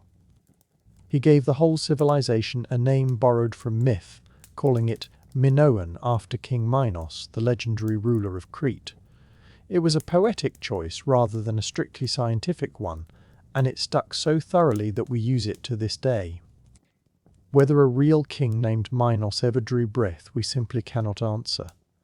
But from that moment, the legend and the stones became very difficult to separate again. Here, though, is the turn in the story. No literal labyrinth has ever been found at Knossos. There is no underground maze beneath the floors, no cells built to hold a captive, and certainly no monster. What there is instead is something stranger and, in its way, far more interesting. A great complex built in loops and wings and layers, arranged in a manner that seems almost deliberately difficult to walk through. And the further into it you go, the more the boundary between what happened and what was imagined begins to soften and blur. So the question hangs there in the warm air. Was the Minotaur born inside these walls, or was the building itself the thing that people had been describing all along? The myth is at least as famous as the ruin. A creature that was half man and half bull, shut away inside a maze so bewildering that anyone who entered it simply wandered and went on wandering and never found the way out. In the older versions, the tale begins with King Minos, who demanded tribute from the city of Athens. Every few years, so the accounts go, 7 young men and 7 young women were sent across the water and given up to the creature in the maze, and none of them came home. Only Theseus, the hero out of Athens, is said to have found the beast and made his way back into the daylight, and even he managed it only with help, guided by a ball of thread and the quick thinking of the Princess Ariadne. The Minotaur itself was said to have been born of divine punishment, a shame that the royal house of Crete could neither undo nor admit, and so it was hidden away underground. That is the shape of the thing. Beneath all the grandeur and the wealth and the painted walls, something wild was being kept out of sight.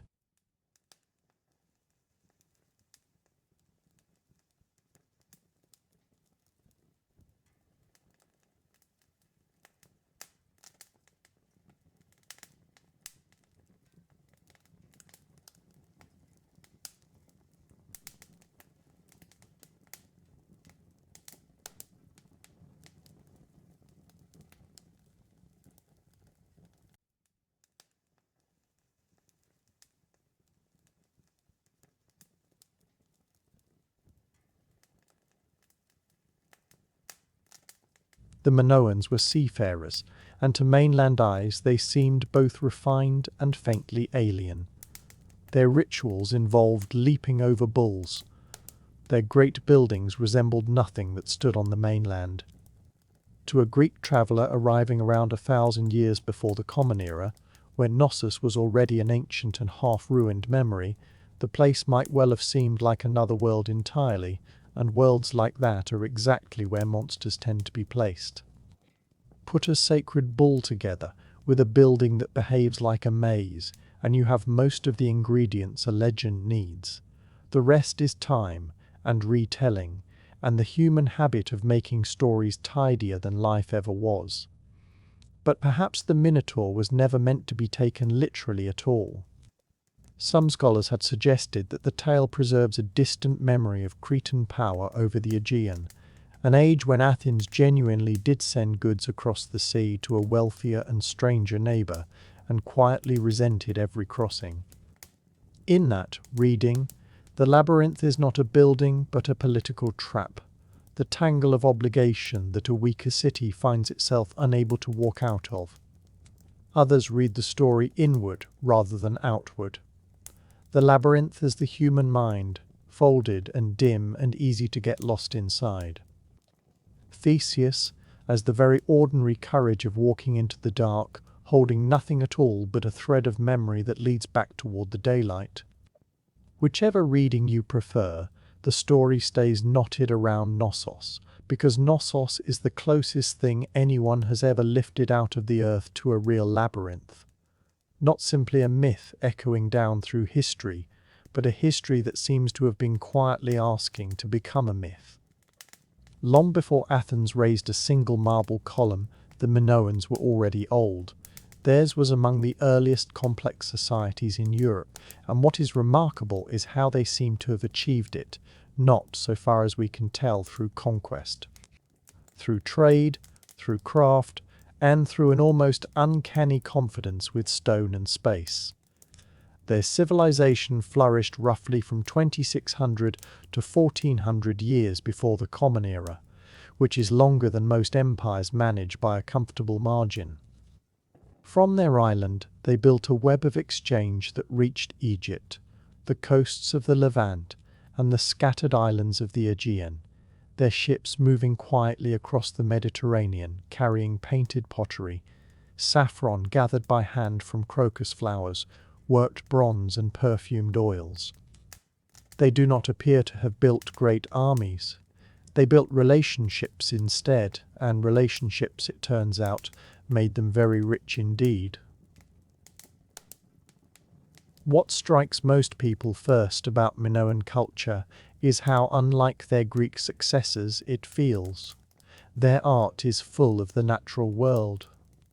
Dolphins arcing through painted water, lilies and crocuses opening across plaster, dancers with their hair flying loose.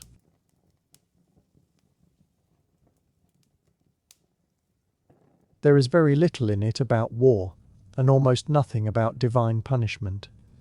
This was not decoration in the way we might hang a picture upon a wall. It was identity, painted directly into the fabric of the building. And at the centre of everything stood Knossos, which was not a stronghold glowering down from a hilltop, but a great complex set in a fertile valley, surrounded by fields and olive groves. It had no massive defensive walls. That single fact tells us a great deal, though we cannot be entirely sure what. Perhaps the Minoans felt safe behind the sea itself. Their confidence, whatever its source, expressed itself in architecture rather than fortification, in courtyards ringed with columns that tapered downward in their distinctive way, painted a deep red. And yet, for all of that sophistication, the Minoans left us almost nothing we can read. Their main script, which we call Linear A, has never been deciphered. We do not know what they called themselves, or the names of their rulers, or the words of their prayers. We have their ruins. We have their art. We have their influence, absorbed later by the Mycenaeans of the mainland and carried onward into Greek story. Everything else remains sealed. To walk through what remains is to walk through layered, confusing, beautiful time. The complex was built on several levels, 4 or 5 stories in places, using the natural slope of the ground, all of it arranged around a large central court where ceremonies were very likely held, and where some believe the bull rituals themselves took place. To move through such a place without becoming lost, you would have needed to grow up in it, or to have someone lead you, or, as the story says, a thread. One of the best-known spaces is the room Evans named the throne room, after the carved alabaster seat set into its wall. On the plaster around it, griffins recline, mythical guardians with the body of a lion and the head of a bird. Was this the seat of a priest-king, a chamber sacred to a goddess, a place of judgment, a stage for ceremony? Nobody knows, and nobody is ever likely to. Because Knossos was never only an administrative centre or a royal residence. It was also a place of worship, and the sacred there was never kept apart from ordinary life. Unlike the Greek temples that came later, there is no marble sanctuary dedicated by name to a single deity. Shrines occupy small side rooms. Pillars stand in basement chambers like sentinels, marked with symbols we can see but cannot read. The Minoans do not appear to have feared the bull. They seem to have celebrated it. The famous bull-leaping fresco is very likely more than a picture of athletics. It may well record a religious rite, young men and women vaulting the horns of a charging animal in a performance of danger and grace that must have taken years of patient practice. Not sport, but sacred theatre, staged before the eyes of a whole community in that great central court, with the light of a Cretan afternoon lying flat across the stones. And then there are the figures we call the snake goddesses, small statuettes recovered from storage chambers beneath the palace floors. They stand with their arms raised, serpents held in their hands or twined about their bodies, gazing out with absolute composure. They do not look like objects of submission. They look like guardians, associated with the household, with fertility, perhaps with life itself. To the Minoans, the snake seems to have signified renewal, a creature belonging equally to the world above the soil and the world beneath it. There is no central temple at Knossos because, in all likelihood, the palace itself was the temple. Its layout and its art belonged to a way of seeing the world in which the sacred and the everyday were not separate categories at all. A corridor could be a passage toward the divine. A storeroom could hold a goddess. Knossos did not simply house people. It housed gods. For centuries it stood, prosperous and inventive and sure of itself. And then something happened, something that came by all appearances quite suddenly, and that no one has ever fully explained. By around 1400 years before the Common Era, the palace had been abandoned. The frescoes were left to fade upon their walls. The workshops fell silent. The great jars stood empty in their rows. The civilization that had shaped those sea lanes for the better part of 1,000 years thinned away like mist burning off the Aegean at the start of a hot day. So what happened to them? Theories are not in short supply, and some of them begin, as so many endings do, with the earth itself. Somewhere in the 16th century before the Common Era, on a small island lying north of Crete, the ground itself gave way. In antiquity that island was called Thera, and we know it now as Santorini, that famous crescent of white villages perched high above water of an almost unreasonable blue. The eruption that hollowed it out was among the very largest that human beings have ever lived close to, and although nobody who watched it left us a written account, the earth kept a record of its own in layers of ash that have turned up across the eastern Mediterranean, thin grey seams from. The crescent is the rim of a wound, which geologists have traced how far the blast reached. Waves, most likely very large ones, would have travelled outward from the collapse and met the northern shore of Crete, which is precisely where the Minoan harbours lay, where boats were drawn up on the shingle and warehouses stood close to the waterline. Salt water does not negotiate. It takes the low ground, and the low ground was where the wealth was kept. Beyond the shoreline there would have been the sky to contend with. Ash carried on the wind can dim a summer, and a dimmed summer means a poor harvest, and a poor harvest means a thin and anxious winter, the grain ships arriving lighter than anyone had planned for. And there is something else besides, harder to measure. This was a civilization that painted lilies and swallows across its walls and built shrines to what appear to have been the powers of nature and the slow turning of the year. To watch the sun go pale and the sea come climbing up the beach would not only have been a disaster of logistics, it may also have felt like an answer to a question nobody had wanted to ask out loud. Knossos did not fall that day, though the story is often told as though the mountain burst and the palace went dark in the same breath. The great house on its low hill went on working for a good while afterwards, the storeroom still filling, the scribes still pressing their small neat marks into damp clay. But something in the foundations had been loosened, and not the foundations of stone. The other kind. The confidence of a trading people in the reliability of the sea. Then there is the other explanation, the human one. By roughly 1450 before the Common Era, a different power had grown strong on the Greek mainland. We call them the Mycenaeans, after Mycenae itself, that citadel of enormously thick walls and lion-carved gateways in the northeastern Peloponnese. They seem to have been a harder-edged culture than the Minoans, more fortified, more attentive to armour and chariots.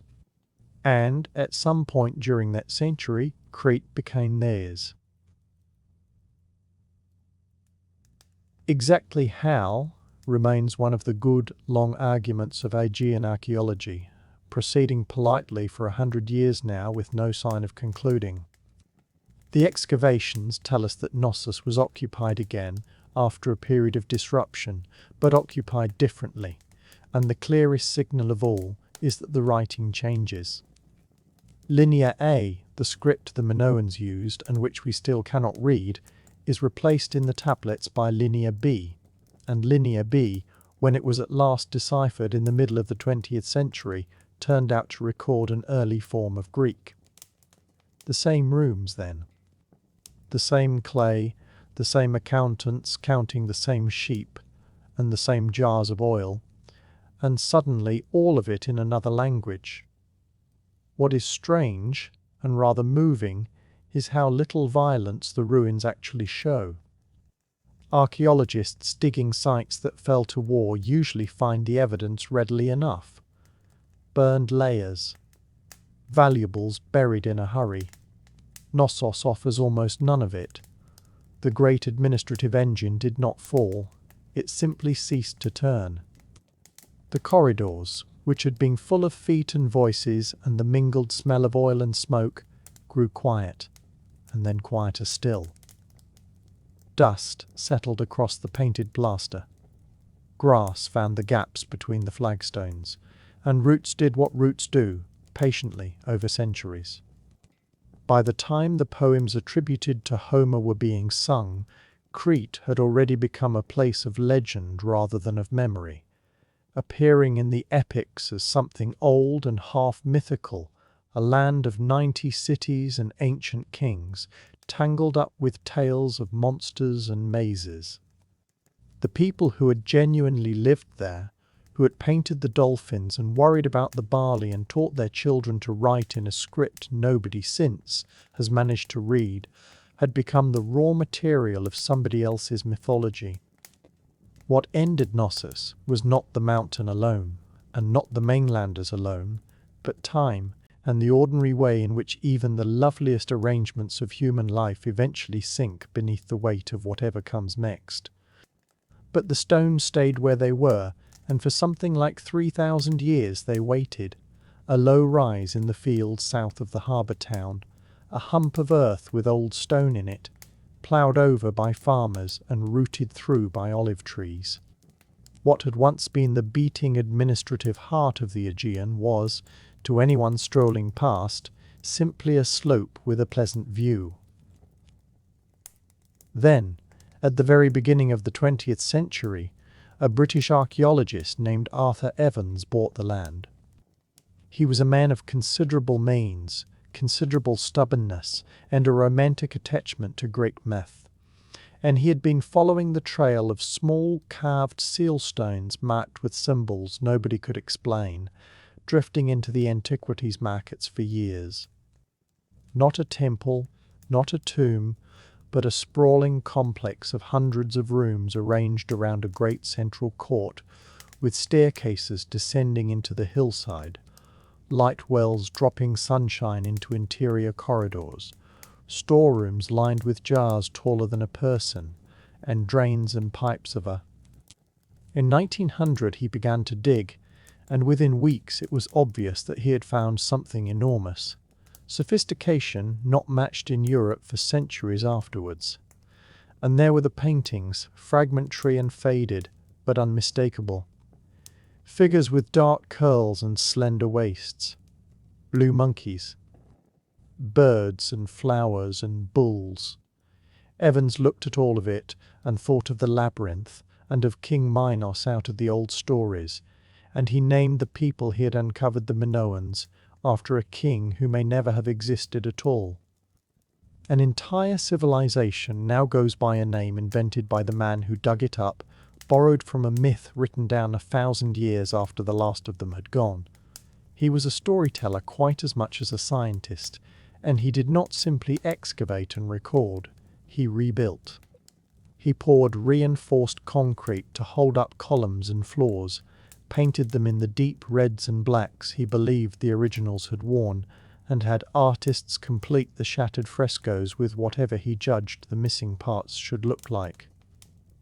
Some of those judgments were inspired. Some, later scholars have argued, were rather more Edwardian than Bronze Age. And yet nobody else had tried. He handed the world back a civilization it had entirely forgotten, one older than classical Greece by a comfortable margin.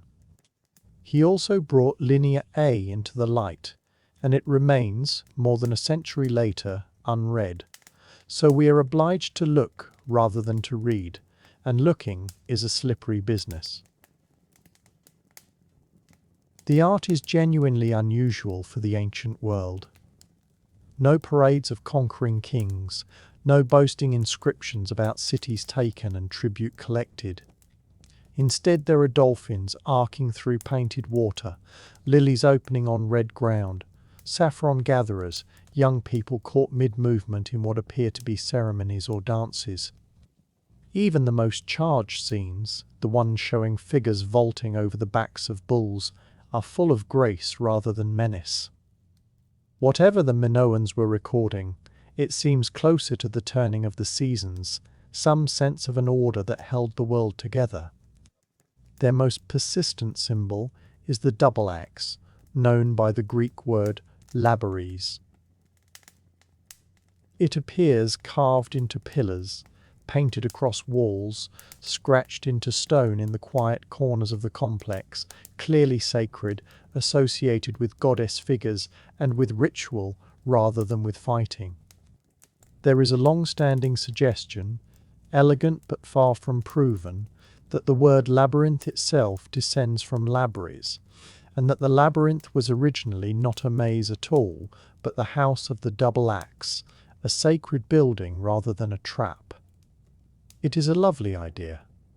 It should be held gently.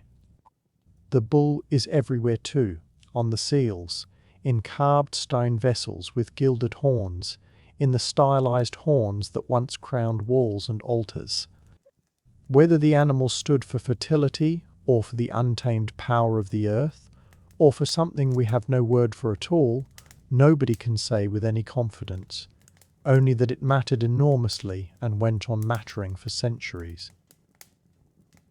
The Minoans spoke to us in images and left us no sentences.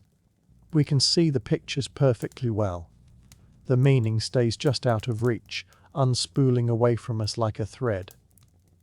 That, in the end, may be why the place keeps its hold on people. Walk its corridors in the heat of a Cretan afternoon, and there is a sense of something still faintly humming underneath, not ghosts and not gods, but questions that decline to be answered. The legend of a monster in a maze did not arrive out of nowhere. It grew out of a real place, out of confusing corridors and a reverence for bulls and the awe of much later people who found the ruins and did their best to make sense of them. And from that awe, from walls and the meanings people gave them, it is only a short step to a very different kind of wall, and to those who spent a remarkable amount of ingenuity trying to bring them down. For as long as there have been cities with walls around them, there have been engineers standing outside those walls thinking hard. Their earliest answer was also the simplest. A number of soldiers, a large tree trunk, and a gate. That is the battering ram in its first form, carried by hand, swung by arm and shoulder and sheer stubbornness, and it worked well enough against timber doors, though it left the men holding it uncomfortably exposed to whatever the defenders cared to send down from above. So the ram was improved. Somebody realized that if you hung the beam from a wheeled frame, it could swing further and strike harder without exhausting the crew. Somebody else added a roof of hides and green timber over the frame, so that the men underneath could keep working while arrows and stones came down around them. And in that moment the ram stopped being a tool and became a machine.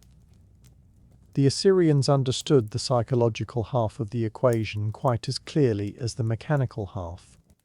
Their engines combined the ram below with a raised platform above, from which archers could sweep the battlements, while the beam did its patient work on the gate. Carved reliefs from Nineveh show these contraptions creeping towards the walls of rebellious cities, armoured and slow and entirely unhurried, and you can feel across 2,500 years exactly how they were meant to be seen, not as equipment, as a verdict. The Greeks refined the design, and the Romans, characteristically, systematized it, building enormous rams they called the Ares, the ram, slung on chains inside great timber sheds and worked by dozens of men at once. Ancient writers describe the sound of one in operation, a slow booming that rolled and repeated and could be heard through the whole of a city, hour after hour after hour, which was very much part of the point.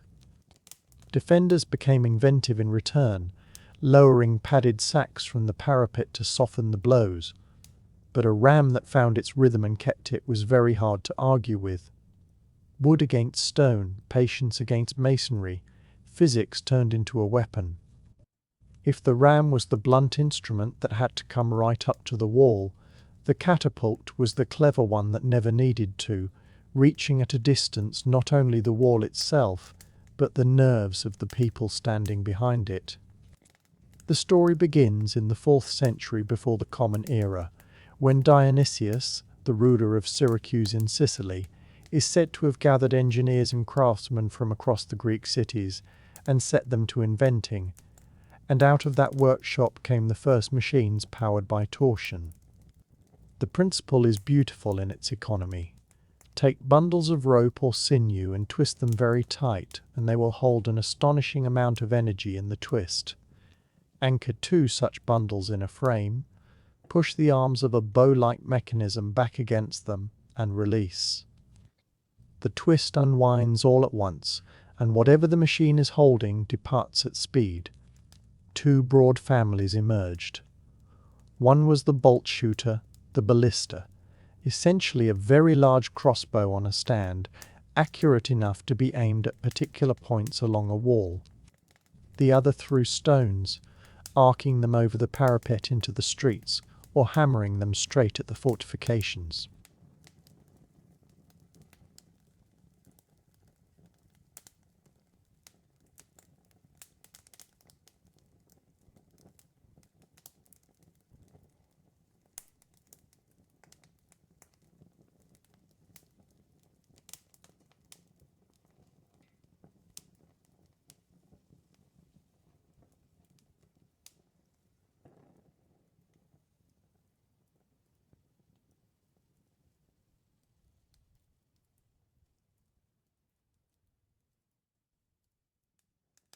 The Romans, who never met a Greek invention they did not want to organize, took the concept and made it portable, so that a legion could carry its machines in pieces and reassemble them on arrival.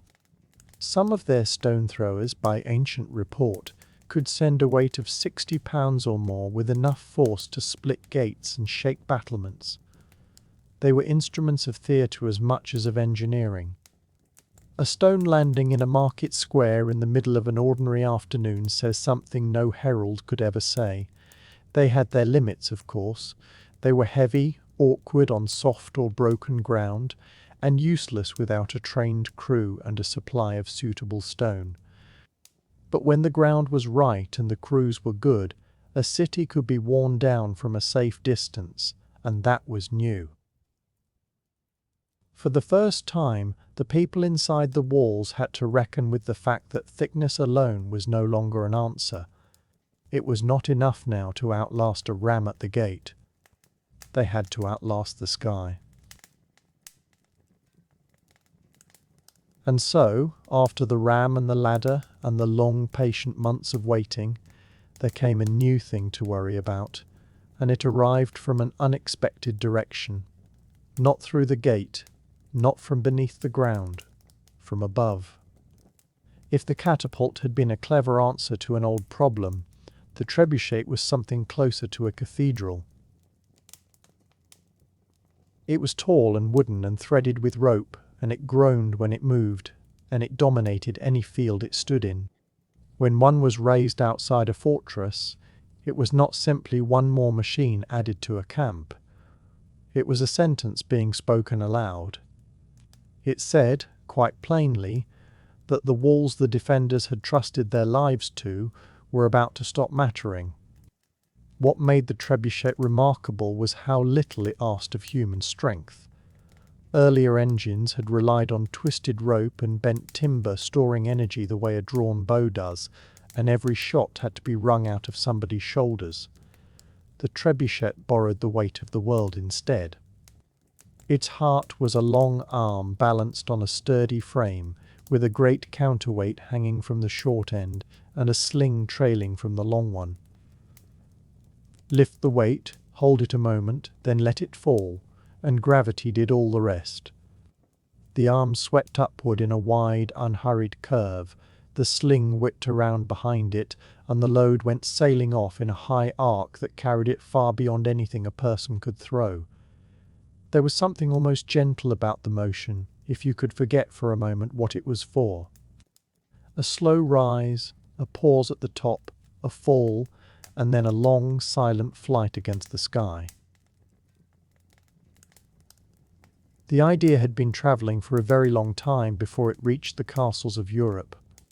The earliest versions were traction machines, worked by teams hauling down on ropes rather than by a hanging weight, and something very like them appears in Chinese records from centuries before the Common Era. The counterweight version took form somewhere around the 12th century, and once European builders understood the principle it spread with remarkable speed, until within a few generations it stood outside nearly every fortress worth the trouble of taking. The numbers still sound improbable. A well-made trebuchet could send a stone as heavy as a grown person soaring for hundreds of meters, and land it, more or less, where the engineer had intended. But the real advantage was never raw force. It was the shape of the flight. A catapult threw flat and hard, straight at a wall, which meant a wall could still be a shield.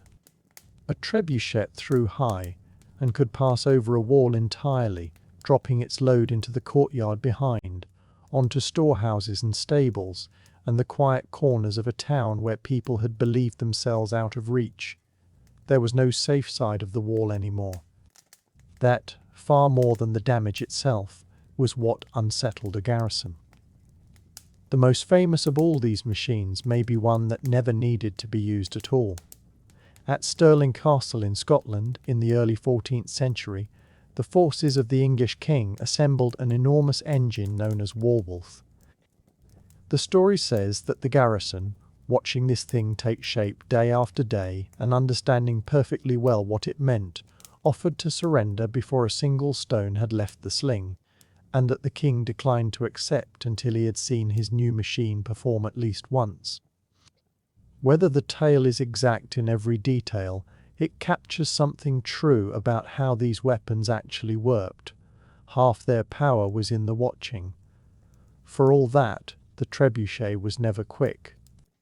It took hours or days to raise. It needed carpenters and rope makers and men who understood balance and leverage, and it could only be reloaded slowly, winch by patient winch. But nothing else in the medieval world combined that reach, that weight, and that awful unhurriedness. It was less a weapon than a very slow hammer falling out of the sky, and when the counterweight dropped and the frame shuddered, whole towns fell quiet to listen. While the trebuchet worked at a distance, another machine took a far more personal approach. The siege tower threw nothing at all. It simply walked up to the wall and delivered soldiers directly onto it. Picture a wooden building several stories high, mounted on wheels or rollers, its outer face draped in soaked animal hides, so that fire arrows would hiss and die instead of catching. Inside, on each level, men waited in the half-dark, listening to the timbers creak and the axles grind, feeling the whole structure sway as hundreds of hands pushed it forward a few feet at a time.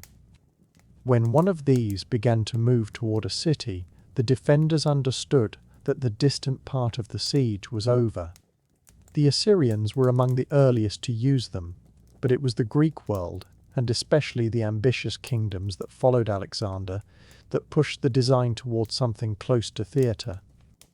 At the siege of Rhodes in 305 before the Common Era, the Macedonian commander Demetrius built a tower so vast that it was given a name of its own, the Helepolis, the taker of cities. Ancient accounts describe it as 9 stories tall, plated in iron, and requiring thousands of men to shift it even a little. It was magnificent. It was also rather too heavy for its own good, and it stalled against the ground it stood on. Rhodes held. But the ambition of the thing echoed for centuries, and Demetrius was remembered by a nickname that meant, more or less, the besieger. The reasoning behind them was beautifully simple. A wall protects you only for as long as your enemy cannot get on top of it. A tower carried attackers up to the level of the battlements and let them cross on a gangplank, skipping the gate entirely, and from the upper deck archers could shoot downward at the defenders rather than upward at them, which quietly reversed an advantage walls had granted for thousands of years. But towers were painfully slow. They needed level, dry, solid ground, and mud alone could stop them. Defenders answered with a great deal of imagination. Ditches were cut across the approach so that a tower would tip or bog down. In some places, a second wall was raised behind the first, so that even a successful crossing led only to another problem. Every measure invited a countermeasure, and the ground outside a serious fortress became a slow argument between engineers written in earth and timber. And then there was the quietest method of all, the one that made no sound above ground and gave nobody anything to watch. Mining, or sapping, was the art of defeating a fortress by taking away the earth it rested on. A tunnel was driven beneath a section of wall, its roof held up with wooden props as the diggers went. When the cavity under the foundations was wide enough, the props were fired and the miners withdrew. The timbers burned away, the tunnel gave in, and the wall above, with nothing left to stand on, came down under its own enormous weight. There was no dory in this work, and very little to see, and it frightened defenders precisely because it could not be watched. A garrison could count catapults. It could measure the progress of a tower across open ground. It could not easily know what was happening 20 feet beneath its own boots. So the defenders learned to listen. During the siege of Plataea in 429 before the Common Era, the Spartans are said to have attempted to work beneath the walls, and the people inside dug tunnels of their own to meet them. The practice became known as countermining, and it turned the ground under a fortress into a strange, tense second battlefield. Men worked in near-total darkness by lamplight, pausing again and again to press an ear to the soil, listening for the faint knock of a distant pick. There was nothing heroic down there, only dust and the dark and the constant awareness of a great deal of stone overhead. When mining succeeded, though, it could settle a campaign in an afternoon. The most famous English example came at Rochester Castle in the year 1215, when the forces of King John worked beneath the corner of the great keep and brought a whole tower of it down. The defenders, who had held out for weeks, gave up not long afterwards. It proved a truth that runs through the whole history of fortification. If you cannot go over a wall, and you cannot go through it, you can sometimes take away the ground beneath it. Of course, the defenders were never simply waiting. For every ram assembled and every tower rolled forward, an answer was prepared on the battlements, and some of those answers became the stuff of legend. The most famous belonged to the Byzantines, who around the 7th century of the Common Era developed a substance that has come down to us as Greek fire. It clung to whatever it touched, and, most astonishingly to everyone who wrote about it, it went on burning on the surface of the sea. It gave Constantinople a reputation for invulnerability that lasted for centuries, and the recipe was guarded so jealously that it seems never to have been written down in full. It vanished along with the empire that made it. Most defences were far humbler than that. Stones and heavy timbers were tipped from the parapet onto the machines below, often less to trouble the men than to crack a roof, snap an axle, and send a week of the enemy's labour back to the beginning. And then there were the traps built into the architecture itself. Passages that turned sharply so that no ram could swing. Courtyards designed as dead ends. A well-built castle was never just a thick shell. It was an argument, laid out in stone, that every step inward should cost more than the last. All of it served a single purpose, and that purpose was time. Every day a wall held was a day. The besieging army spent its food, wore out its horses, and sat in a crowded camp where sickness moved easily from tent to tent. Every day was a day nearer the harvest, or the winter, or the arrival of an allied force over the hills. Sieges were rarely decided by one dramatic moment. They were decided by arithmetic, by whose supplies ran out first, and by whose nerve gave way. Which brings us to the part of siege warfare that left no ruins at all. Half of it was never about masonry. It was about the minds behind the masonry. The Romans built their camps in full view of the walls, and assembled their engines where the defenders could watch every plank go into place, day after day, at a thoroughly leisurely pace. None of that was accidental. It was a performance, and its message was simple. We are not in a hurry. We are not going away. And long before a garrison could see anything, they could hear it, the creak of winches, the slow grind of ropes taking a load, the deep, unmistakable thud of a counterweight coming to rest like a heartbeat somewhere out in the dark. Worse than the noise was the waiting in between. Often enough the gates opened without anything needing to be launched at all. In a siege, the will could give way long before the wall did. Then, in the later medieval centuries, gunpowder arrived, and the long age of the great wooden engines came slowly to its close. A cannon could do in moments what a trebuchet needed a day to accomplish, and it did so with a flat, hammering blow that tall stone walls had never been designed to absorb. Height, which had been a fortress's greatest asset for 3,000 years, turned almost overnight into a liability, because a high, thin wall was simply a larger thing to hit. Builders had to begin again from first principles, and the answer was to go low and thick and angular instead of tall and proud. The star-shaped fortresses of the following centuries are the direct descendants of that rethinking. You can still find the traces if you go looking. At Masada, in the Judean desert, the ramp the Roman army built against the cliff is still there, a great pale scar rising to the plateau, unmistakable after 2,000 years. And across Europe you can trace the whole argument by walking around an old town, square towers giving way to round ones, because round corners are harder to undermine, high curtain walls giving way to low-angled bastions. Each layer of stone is a record of somebody trying to survive whatever came next, which is perhaps a fitting note on which to let all of this settle. We have wandered a long way. We began with the men who moved quietly through the courts of the medieval world, whose work was mostly waiting and watching, and whose lives were far less glamorous than the legends have ever suggested. We spent a while in the company of Olympias, in a Macedonian court where a queen had to be clever simply to remain in the room.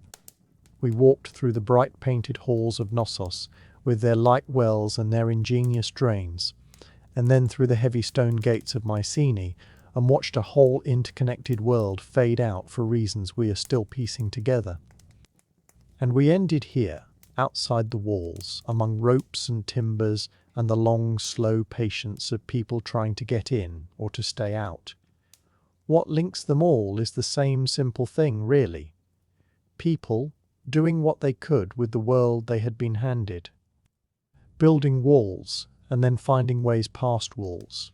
Guarding their families, gathering their harvests, keeping their records on clay and parchment, and telling their children stories about what had happened before they were born.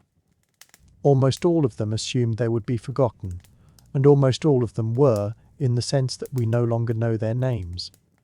But their work is still here, in the shape of a doorway, in a ramp of desert stone, in the curve of a tower built round instead of square. They are not gone. They are only very quiet now, and that is where we will leave it. The engines are still, the camps are empty, and the walls have long since stopped waiting for anything to happen. The world outside those old gates is dark and calm, and there is nothing at all left to be decided tonight. Rest well.